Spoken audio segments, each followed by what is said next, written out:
स्वागत है। इस वक्त हम मौजूद है मुंबई के नागपाड़ा इलाके में अंजुमन बाशिंदा बिहार के कार्यालय में। हमारे साथ मौजूद है हमारे सहयोगी मलिक फरीदी जी। आइए जानते हैं क्या पूरा मतलब सबसे पहले हम जानना चाहेंगे कि क्रिप्स हॉस्पिटल की आपकी जो शुरुआत हुई थी, वो हॉस्पिटल जो आपका है, उसकी शुरुआत कैसे हुई और आपने क्या क्या किया उसको अब तक का इस मुकाम पर पहुंचाया?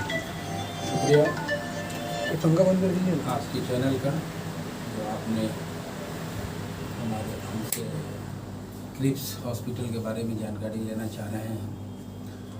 सबसे पहले 2007 में हमारा एक छोटा सा हॉस्पिटल दिल्ली में फराज हॉस्पिटल के नाम से स्टार्ट हुआ था। उसके बाद लगातार हम लोग चलते रहे और 2010 में संजीवनी को जसोला में हमने टेक ओवर किया और उसका नाम संजीवनी और क्रिप्स रखा। वहाँ से हमें कामयाबी मिली। उसके बाद हम तमाम भाइयों की बात आपस में हुई और हम लोगों ने क्रिप्स को एक ग्रुप बनाना चाहा और लगातार लगे रहे उसमें। फिर 2013 में हमारे एक हॉस्पिटल का इनॉग्रेशन होता है शाहीन बाग 40 फीट रोड पे और उसका नाम हम लोगों ने क्रिप्स रखा। क्रिप्स के बारे में एक बात मैं बता दूं कि क्रिप्स का एक्चुअल मीनिंग होता है पालना, जो झूला होता है। उन्होंने पूछा कि ये क्रिप्स आपने क्यों रखा, तो पेशेंट को उसी तरीके से ट्रीट किया जाता है जैसे अपने बच्चों को झूले में रख के जो है ट्रीट किया जाता है। फिर हम लोग आगे बढ़ते रहे। आगे बढ़ने के क्रम में ये बात हुई कि जहाँ से मैं पला बढ़ा उसको मैंने क्या दिया। तो 2011 में मधुबनी में हम लोगों ने ज़मीन परचेज की और ये सोच के कि यहाँ एक हॉस्पिटल बनाएंगे और अल्हम्दुलिल्लाह 2016 में हम तमाम भाइयों का इत्तेफाक हुआ। 2016 में हमने उस क्रिप्स मधुबनी की बुनियाद डाली और मधुबनी में एक भव्य और बेहतरीन हॉस्पिटल, मिथिलांचल का गौरव, क्रिप्स ग्रुप ऑफ हॉस्पिटल का एक और ब्रांच मधुबनी में 13 मई 2018 को ओपनिंग हुआ। उसकी खसूसियत ये बता दूं कि मिथिलांचल में उतना बड़ा, उतनी फैसिलिटीज़, एक ही छत के नीचे जो फैसिलिटीज़ है वो मिथिलांचल में नहीं है कम से कम। दरभंगा से पेशेंट पटना जाते हुए तो सुना है लोगों ने, लेकिन दरभंगा से पेशेंट मधुबनी आते हुए नहीं सुना है। ये क्रिप्स हॉस्पिटल की देन है कि दरभंगा से मधुबनी जाती है, पेशेंट जाते हैं।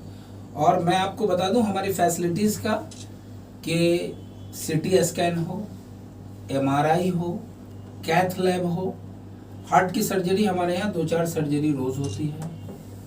MRI 1972 में मधुबनी ज़िला बना, आज 50 साल हो गया उस ज़िला को, लेकिन कोई MRI सेंटर नहीं है मधुबनी में। ये क्रिप्स हॉस्पिटल की देन है कि वहाँ MRI सेंटर है। उसके बाद 2018 में ये शुरू किया। 2020 में दिल्ली में जामिया हमदर्द के सामने संगम विहार में एक और क्रिप्स हॉस्पिटल, और सर जहाँ हैं जाले ब्लॉक में एक लड़का है, एडवोकेट है दिल्ली में, उसने अभी 2 साल पहले मुझे पूछा, जब क्रिप्स संगम विहार का ओपनिंग हो रहा था, तो उसने मुझसे कहा कि फारूक भाई एक मिस्ट्री मुझे समझ में नहीं आ रही है। मैंने कहा क्या हुआ?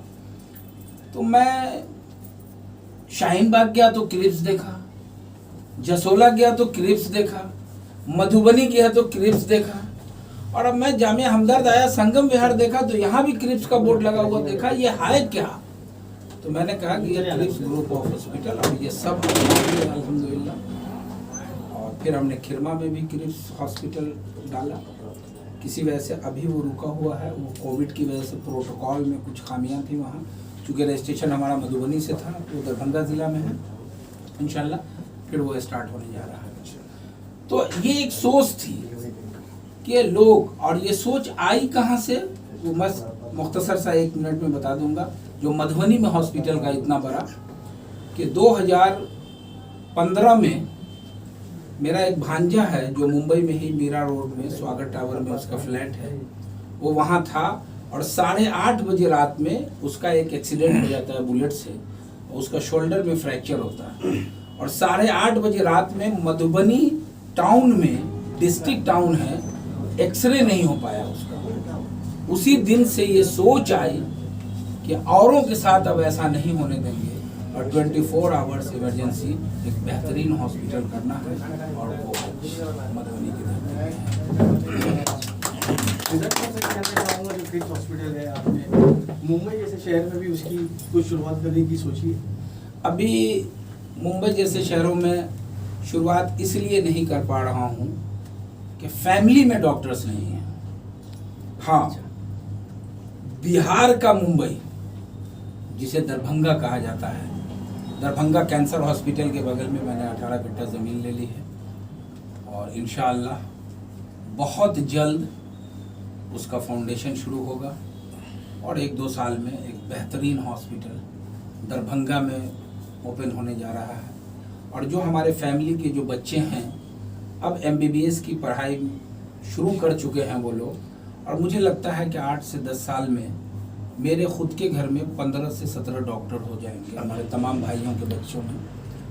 तो इंशाअल्लाह पूरे भारत में मैं कहीं खोल सकता हूँ जहाँ ज़रूरत पड़े हमारे भाइयों को, इंशाअल्लाह वहाँ क्रिप्स की ब्रांच दिखेगी। क्रिप्स हॉस्पिटल में जो है, जो पेशेंट अगर आते हैं जो गरीब तबके के होते हैं, जो इलाज के लिए मतलब खर्च नहीं कर सकते, उनके लिए क्या फैसिलिटी है? उनके लिए फैसिलिटी ये है, सबसे पहले तो हमारे यहाँ 10 बजे से पहले जिन्होंने नंबर लगा लिया उसकी कंसल्टेंसी फ़ी 30% हो जाती है। एक तो गरीबों के लिए ये है। दूसरी चीज़ ये है कि हमारे यहाँ आयुष्मान कार्ड का सुविधा है। आयुष्मान में जो लोग हैं उसको हम फ्री ऑफ कॉस्ट, जो प्रधानमंत्री का अपना है, तो उस कार्ड के थ्रू 5 लाख तक का फ्री इलाज होता है। प्लस ये है कि अभी कई इंश्योरेंस सेक्टर में हम लोग करवा रहे हैं कि इंश्योरेंस से भी आपका इलाज हो जाएगा, जो बहुत सस्ता होता है। उसके अलावा ये है कि हमारे यहाँ 20 to 50% गरीब पेशेंट को रिकमेंडेशन पे डिस्काउंट मिलता है। ये हमारे जो मेडिकल डायरेक्टर हैं doctor Aamir Hussain, medical superintendent हैं डॉक्टर अबू बकर अंसारी, इन लोगों को भी ये पावर दिया हुआ है कि हम लोगों की गैर मौजूदगी में भी अगर आपको लगता है रिकमेंडेशन पे कि ये इस लायक नहीं है पेशेंट, तो इसको रिबेट दिया जाए। दूसरी हमारे यहाँ की सबसे बड़ी खासियत हमारी इमरजेंसी है।